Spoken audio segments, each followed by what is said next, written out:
Hello, everyone. This is Liz from Knowledge Return. This is a space where we talk about energy and spirituality as a part of our normal everyday experience. Today, I'm going to talk about the topic of loss. Over my lifetime, I've had to experience a lot of loss. Loss of family members and loved ones, loss of home and stability, and loss of freedom in the way of manipulative control. Loss is one of those things that comes with so many emotions that can have you spiral down into depression, or in my case, it lifted me up from the depths of the monotony of life. For whatever reason, when I experienced loss, yes, I grieved. I was angry and sad. However, there was always something within me that would not allow me to stay in that state of depression too long. I remember when my sister, who was like my mother to me, passed when I was a teen and while I was in college. I was angry and sad that she was gone so young from my life. I was very sad and depressed, but I still had to live life. I have a memory of a discussion with my sister when I graduated from high school, and she told me how proud she was of me. She also mentioned that it was up to me to go to college and finish it. So fast forward as I returned back to college in my third year after burying my sister. I dedicated my semester to her. Now that was a big task because prior to that year, it took me a while to adjust to the academics of college. I excelled in high school. However, in college, I got my reality check that I was not as prepared as I thought I was. And I actually struggled in my previously strong courses like math. Regardless, instead of dwelling in the depths of sadness, I was fueled with inspiration to do my best. That semester and that year was my best academic year. From that point on, I began to excel in my academics again to the point I was able to get my engineering scholarship reinstated that I had lost in my freshman year. So that's one example of how just the loss fueled me. Now, when I was young and I had to go to a lot of funerals, I really didn't like funerals. I didn't like the idea of death and not being here one day. I remember hearing a voice in my mind say, "You'll have to get over it. Don't be afraid of it. It's not what you think it is. It is not to be feared." As a child, I heard this inner knowing, but still didn't like it. However, I had to find a way to internally process death because it seemed like I was going to funeral after funeral. Apparently, we had a lot of old people in the family, and it was just their time. So I had to come to terms with the idea of losing loved ones. Then there was a time when I lived in New York City as a child that our home would get robbed every year, and they always took my stuff. They took my TV, my coin bank, and any other little things that I had in my room. We later found out that it was the neighbor's attic son, but again, that's another story. However, that was just the loss of material things. And along with moving from place to place and getting our home robbed, this was my experience with material loss. That was a little easier, or those types were a little easier to get over since no one was harmed or hurt.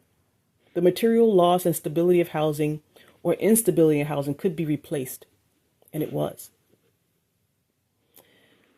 But there was one loss that snuck up on me and took me by surprise, and that was the loss of freedom. Freedom to be who I am. The many aspects of me. This loss was a surprise because it was gradual And I didn't realize I was relinquishing it and giving it away. I was just living my life and participating in the societal norms of life, work, family, friends, and a sprinkle of hobbies and self-interest in between. I thought I was living a free life until the day reality creeped up and smacked me in the face. When I really wanted to express my authentic self, an aspect of who I am, and that included my spiritual and intuitive version, I saw clearly that I had a roadblock. I saw that there were people in my life who you would think it was their mission to hold me back, discourage me, create fear within me, and not expressing myself. When I really started exploring and understanding my spiritual and intuitive side, that is when I realized that I had given up an aspect of myself. As long as I followed the cogwheel of life, all would be okay. That included seeing struggle, obstacles, and emotional instability as being normal in my life and in the people around me. I knew there was more to what I was experiencing in this life. And when I delved deeper, I began to learn that, in fact, there was a whole universe I could tap into. This newfound interest was exciting, transformative, strange, and amazing to me. I wanted to share what I learned with family and close friends. I was surprised that people around me just were not interested. I was even more surprised of the discouraging and non-supportive actions toward me. I couldn't understand that if people claimed to love me, why would they not want me to be who I've always been? Yes, there was a side of me I didn't share often with people, but it didn't mean that it wasn't me and it didn't exist. That spiritual and intuitive side was always a part of me. I just didn't advertise it once I realized it made people uncomfortable. However, as I became older, more confident in who I was, I felt that I could open up more about this side of my life to people I considered close. The backlash from people in my own home is what surprised me. The backlash of expressing another side of myself also opened my eyes to the controlling and manipulative people around me. It opened my eyes that I was giving away my freedom and a part of my identity to appease others. It opened my eyes to the loss of self that I didn't immediately see. I had given so much to the consideration of others over my own self that people felt they had the right to tell me what to do and dictate my life. This was eye-opening because I thought my life was all in my hands and my decision until I felt the force of pushback. That pushback made me reflect on my life and relationships and the people within. It made me see people in a different light.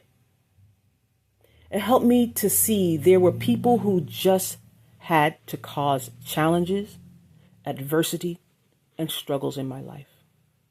They wanted me on this hamster wheel of control, and this is what restricted my freedom.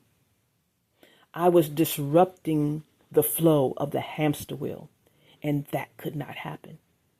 I had to know my place and stay in it. Then came the day that I declared that I'm intuitive, and the response I received was that I was crazy and delusional. This was the day that really opened my eyes. If you say you know me, then you would have known that I've always been intuitive. This was always how I moved through life, with intuition and a knowing. This should not have been news to people closest to me.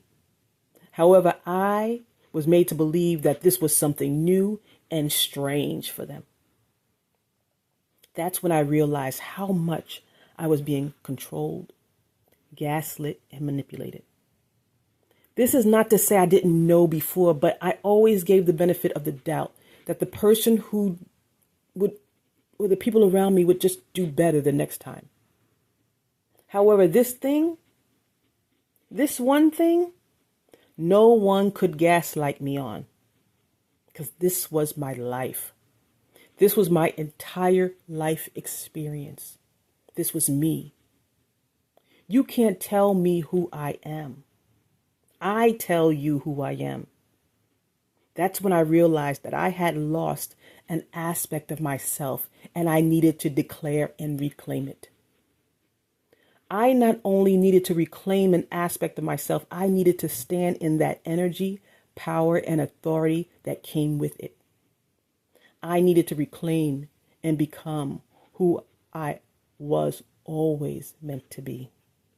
And so I reclaimed my freedom. I reclaimed an authentic expression of myself. I had lost an aspect of myself and then I found it. I may have been down for a bit in my life, not realizing I lost a piece of myself. But once I clearly realized that there were those who wanted to take it over or take it away forever, it lit a fire within me. I stood up for myself and I found my power. So loss can teach us things if we let it. We need to let ourselves grieve and be sad for a moment, but don't let it keep you down too long. There are times when loss puts us in a state of reflection so that we can clearly see. There are times when loss helps us change our perspective. And then there are times when loss ignites a fire within.